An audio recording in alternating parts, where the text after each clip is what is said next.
Fabio Quartararo wins his first ever Grand Prix in MotoGP. France has a hero again. Cue emotion.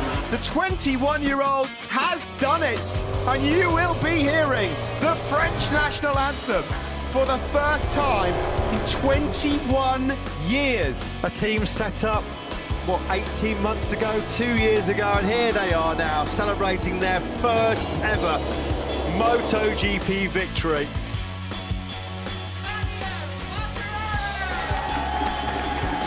Just unbelievable tale. What a way to start 2020.